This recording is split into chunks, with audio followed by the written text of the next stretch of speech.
Got a real steel. Real steel. Nice spinner.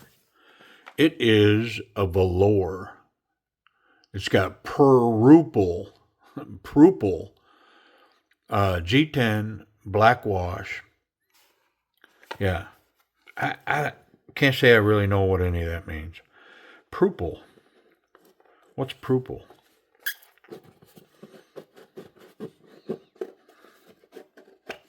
All right.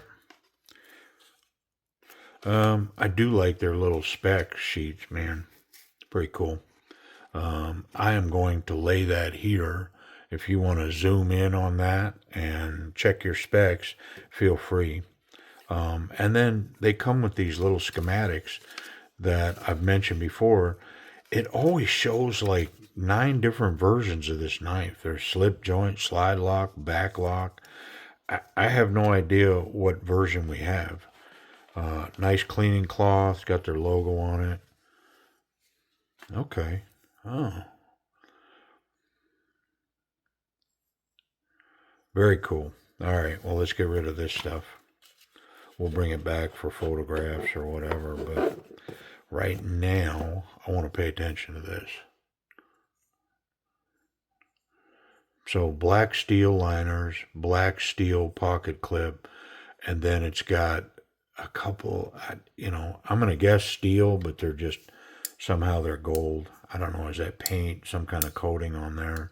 Everything's steel here. There's no titanium.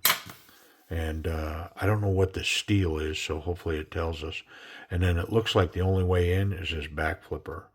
Sharp jimping. Yeah. Well, I can see why I like this knife.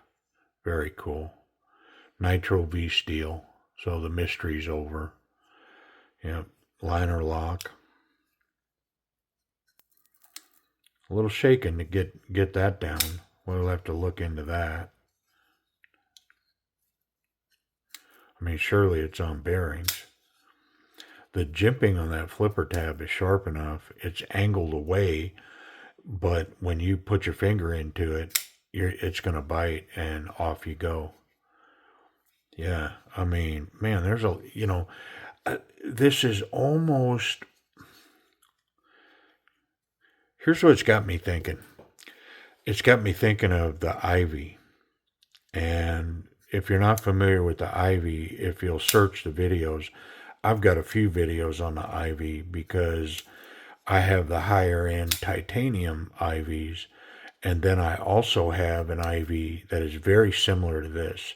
Nitro V, stainless, liners, G10 scales, and a back flipper. And this knife, there's some differences, and it's larger, but it really reminds me of the Ivy. And for that reason, it wouldn't be hard to surmise that I like this knife. Yeah, because I really like that Ivy, especially the high-end ones. I really dig them. They're cool. I have 2 of them, and I probably should send one over to Timber's Edge and have them move it for me. But especially the budget version, because this is a budget piece. That back flipper version of that Ivy, man, I like it a lot. And this one, I mean, potentially I'm going to like this more. Yeah. Yeah, wow, man. So pocket clips recessed into the scale, 2 screws, and they're recessed. So I expect that to run really well. I'm normally not a big fan of adding the gold like that. I don't hate it here. And maybe because it's not machined on the non-show side, which I'd rather have this the other way. If I can flip those, I'm going to flip them. Yeah. I really like the action so far. It is a little, it's not very drop or fall shut. I'm having to shake it closed, but it's pretty hydraulic. Man, let's get in it. Let's crack those screws and get up in this knife.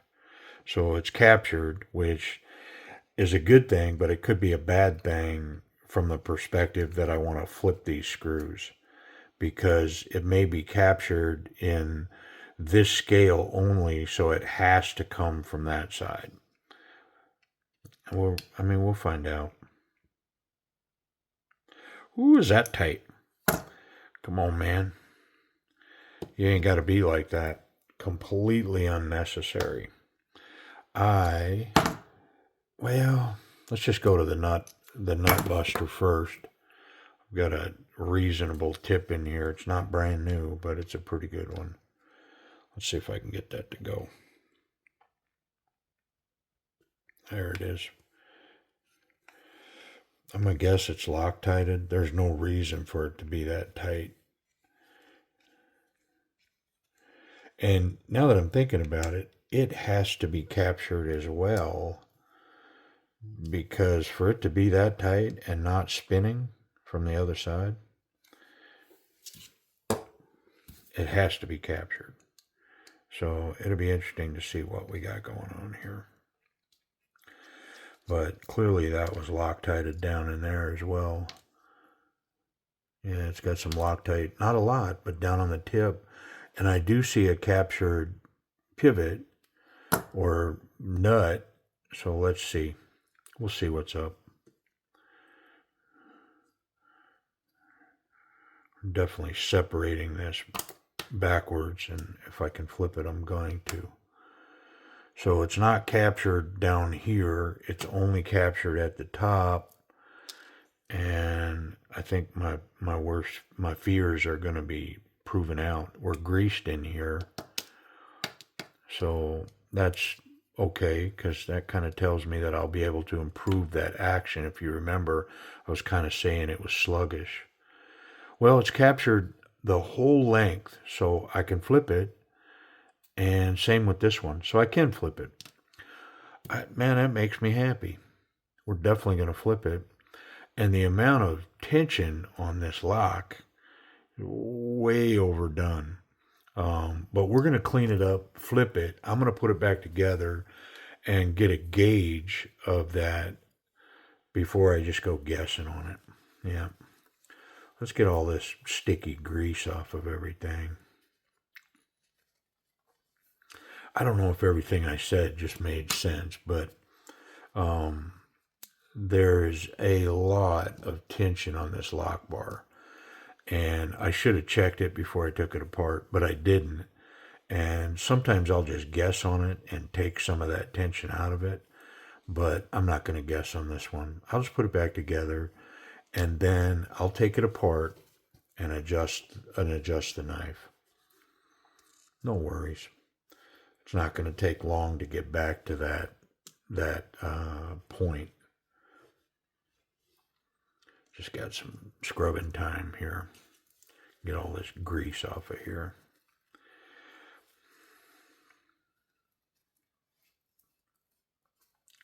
Which, I've said it before.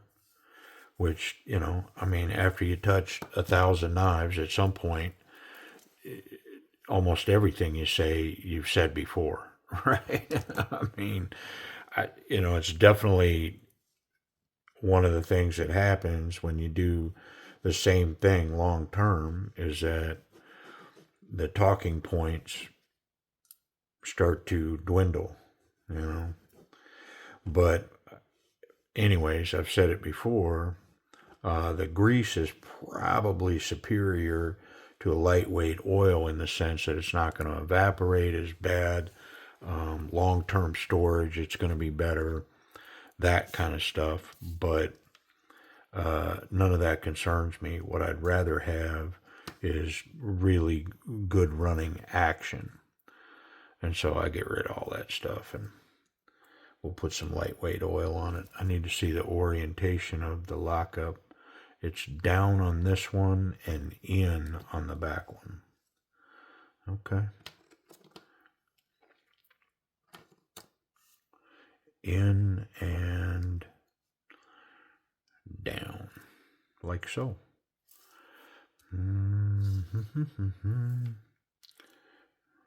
Bearings.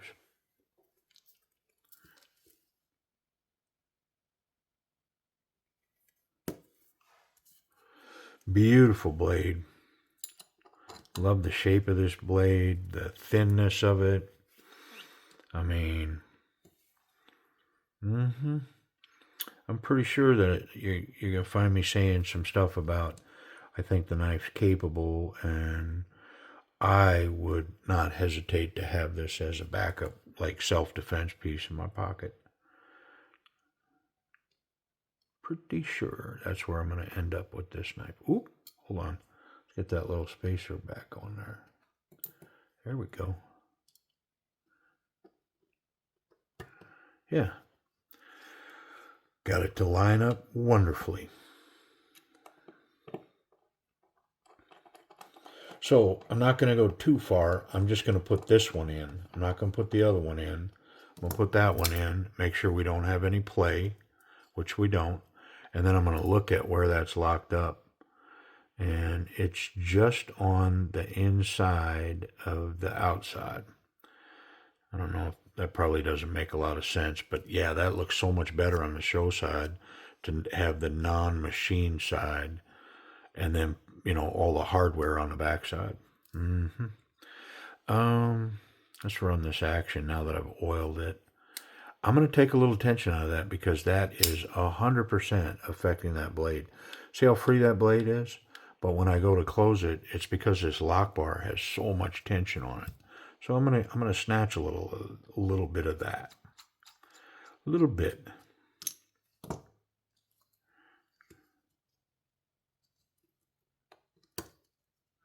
Yeah, see it spring off of there? Woof. So I got to pull the pocket clip to do this, and then I'll show you where it locks up and where it's currently at. And it's got a lot of excess tension built into it or tuned into it. All right, so this is where we're at right now. When it's locked up, oh, come on, stay in focus. Use the force, Luke. Yeah, so that's where it's at now. When it's locked up, it's way over there. So I can take about half of that out of there, which will relieve some of that tension off of that blade. Yeah, let's go. Yeah. Let's go right there.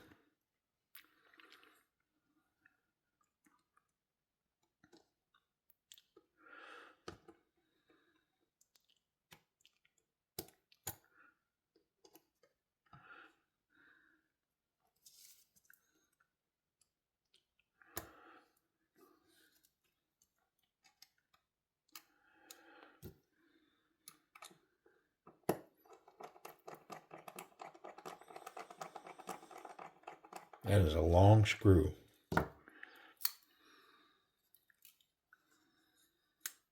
Yeah. Night and day. So much better. No play. Check it.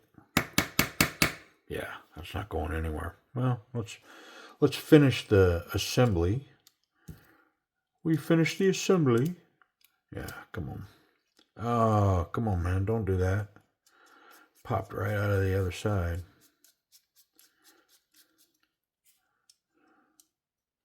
Now it's not lined up properly. You dirty dog. See if I can turn it. Get it lined up. Well, there it is. And I remember that it faces backwards, like right there somewhere. There it is. Gotcha. Gotcha, sucker.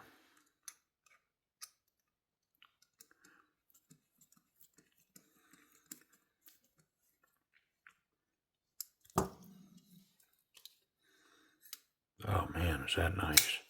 Wow.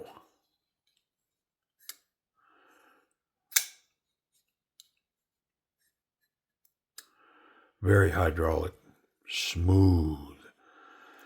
Smooth, man. All right, get that pocket clip back on. It's not reversible.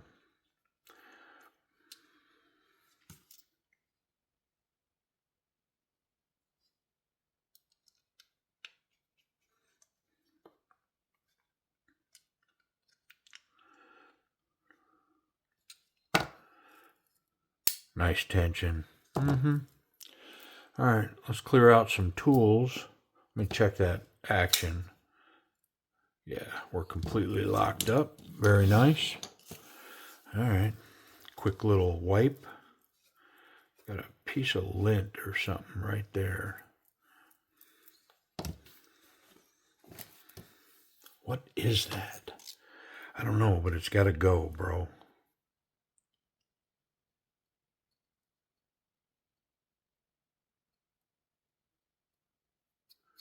Got it.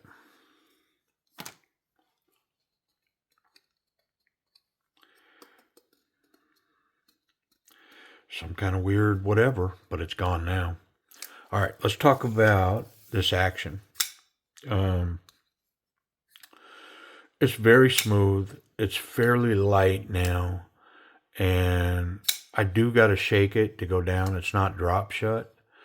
Just a quick little shake though, and it's very hydraulic. Super snappy coming out of there. I mean, I dig it.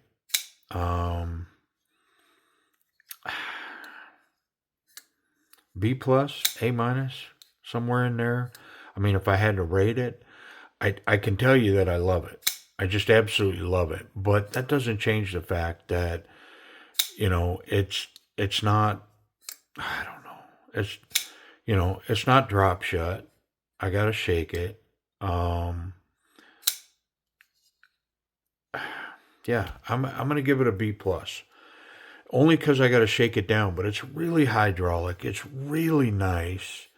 And I like it. Like every knife I have doesn't have to just fall back into the scales. So I really like it, but I can't rate it up there, an A minus or an A or an A plus for sure, just because just the nature of this knife, it won't fall shut like that. I'm pretty sure I lubed that detent ball, but I'm gonna do it again just in case I didn't. I will say this: it's got a large detent ball as well. That detent ball is big and it's sticking out of there.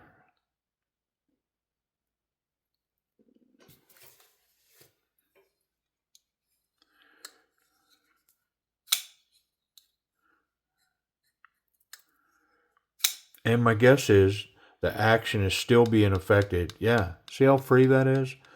And so the action is still being affected when it closes by that liner lock and that detent ball. Even though I relieved some of that tension, I mean, I definitely could relieve some more, but the action is really light opening, and so I'm not going to take any more off of it. It's light, really comfortable, and I like it a lot. I just can't rate it any higher than that. Definitely locked up. I mean, we're almost the whole liner is on the back of the blade. It's definitely 40%, maybe 45% over the back of the blade. So, I mean, it's a confident lock, but it's light. But I like it. Ergonomics. The flipper tab creates a nice little finger guard. It's not perfect, but a nice little finger guard. The shape of the handle, as they get wider in the back, I always find that that's a better grip. If they get narrower, it tends to feel like my hand wants to push off the knife. On these, it's pushing me forward. This shape here presses into my palm, and the result is this is a very locked in, confident grip. Not so confident, confident, very confident. And brother, this goes whoop past confident and starts to rise. I mean, I am really locked in there. It's got some good jimping. It's fine, but it's nice and sharp and crisp. So I like the jimping. Let's check a reverse grip. Yeah, the reverse grip is stunning good. The cap for the thumb, it's right on the crook. Uh, it's still, the flipper tab still holding my fingers in. So this is really a good grip. Yeah, very powerful grip. And can I get here? I can get here. And if I was going to smash this down, me personally, I would probably go to this grip. I'd probably want this grip right here. Yep. I like it, man. Pocket clip.